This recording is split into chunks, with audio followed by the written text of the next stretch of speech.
Hey, how's it going? It's Rodney Leandro here, Rodney Mastermind, and today I'm bringing you a video about mindset, having a positive mental attitude, and what mindset can do for you. I'm going to press the timer now because I don't want it to be more than 10 minutes because I know your time is valuable, but let's get straight into it.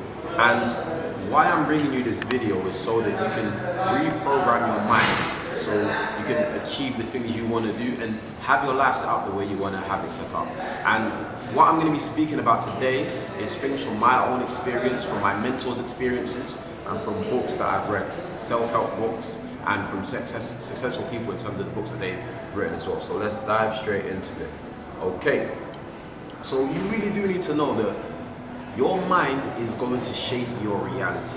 Whatever you believe, whatever you think about the most is going to attract whatever type of lives and situations that you're always thinking about. Your subconscious mind is linked with the universe and it's linked to everything that you come in contact with. And if you continuously think about certain things, whether you want to or not, you will manifest that into your reality. Just really know that. So what you want to do is think about how it is when you wake up. What's the first thing you do? Well, I like to think that it's, wash your face, wash yourself and brush your teeth. But if you didn't do that, what would happen? Dirt would build up within your teeth, you wouldn't smell right, and there's just not going to be positive things that will happen. It's the same for your mind. Don't think that your mind is any different. Space has to be filled. And if you're not filling your mind with positive things, negative things is going to be going within your mind. Dirt is going to be going within your mind. So are you cleansing your mind on a daily basis? Just like the way you brush your teeth. That's the first thing I'm going to be speaking about.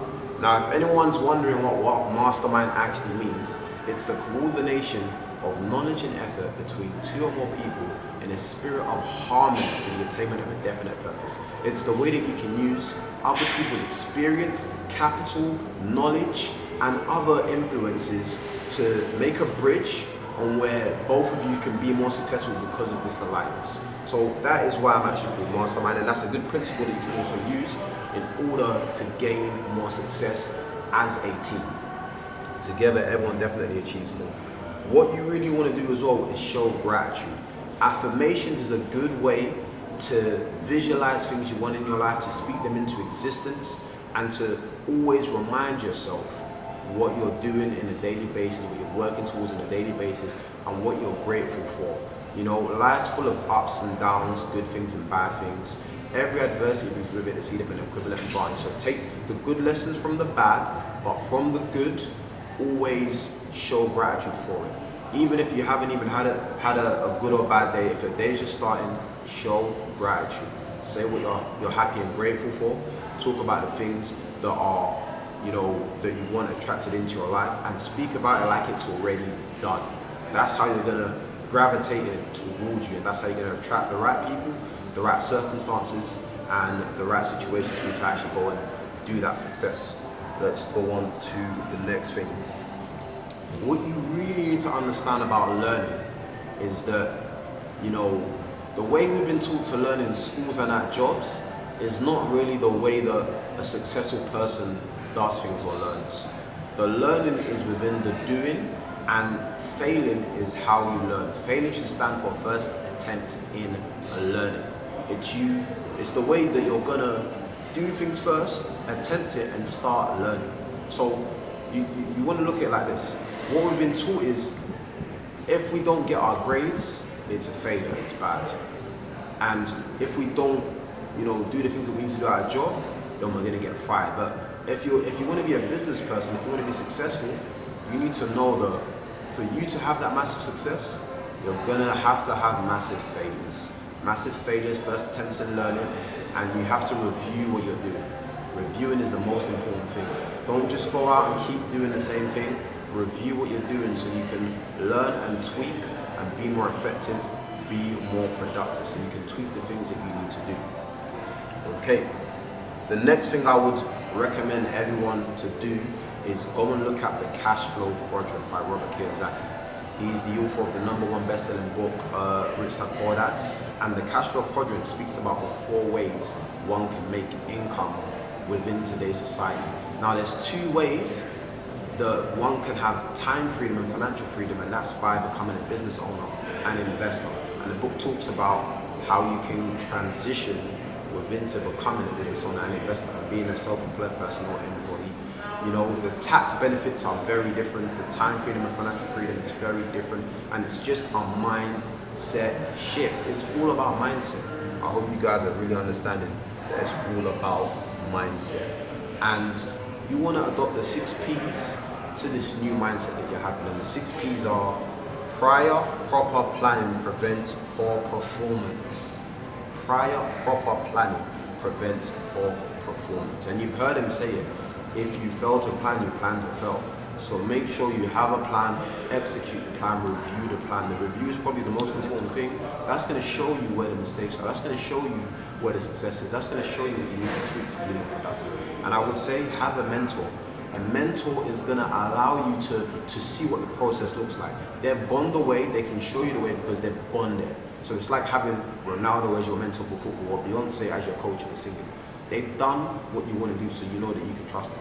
And they will allow you to minimize your mistakes and minimize the time it takes to see positive results and to start seeing success. That's the good thing about having a mentor. And they can give you that coaching, they can allow you to see things from a different perspective. Okay, now I'm going to talk about the 7 steps to make a new habit. And it takes 21 days to make a new habit. The difference between a successful person and a person that's not successful is the habits that they've adopted, and habits are contagious. So now we're going to talk about the 7 steps. Number 1, make a decision. Number 2, never allow an exception. No excuses. Number 3, tell other people. Have an accountability partner. Tell people about the new habit that you want to do. Number 4, visualize yourself doing it. Visualizing and speaking things into existence is really going to allow you to do it. The next thing is create an affirmation. So we just said speaking things into existence, create the affirmation. Then we have, that might be number 5 actually. So number 6 is resolve to persist. And then number 7, reward yourself. So I'll just say them all again quickly. Number 1, make a decision. Number 2, never allow an exception. Number 3, tell others. Number 4, visualize yourself. Number 5, create an affirmation. Number 6, resolve to persist. Persistence defeats resistance. Number 7, reward yourself. You must reward yourself. You must associate positive endorphins with the success of you achieving these habits and these goals. Reward yourself. You must do that. Now, I'll quickly talk about the last thing and then we'll wrap it up. So these are just some audio books that I would recommend for you to start changing your mindset, your values, your attitudes. We have Think and Grow Rich by Napoleon Hill, amazing book, and Rich Dad Poor Dad, or Cash Flow Quadrant. Cash Flow Quadrant is the advanced version of Rich Dad Poor Dad from Robert Kiyosaki. So get those 2 books, and we just end off with some quotes that Napoleon Hill lives by and that one should live by as well. And that is that nothing life has to offer is worth the price of worry. Why are you worrying about things? Every adversity brings with it a seed of an equivalent advantage. So I've said that before as well. And until the pain of staying the same outweighs the pain of change, you will never change. So make sure that you want to change more than the actual pain of going through that change. And decide to get along with whatever wealth you can accumulate without worry. Stop worrying about wealth. Decide to get along with whatever wealth you can accumulate without worry. And let's really think about our lives. We upgrade our phones, we upgrade our laptops. The new iPhones come out, everyone's going to go and upgrade and buy it. There's always software updates and upgrades. Why are you not upgrading your mindset? Why are you not making it better? You still have the same mindset from 2010 and we're in 2020. No. The same way upgrading your phone, upgrade your mindset. I'll be making another video soon, so look out for that. It will be about time and priorities. And like, share, and subscribe on my YouTube as well. It's Leandro Mastermind. Thanks, guys.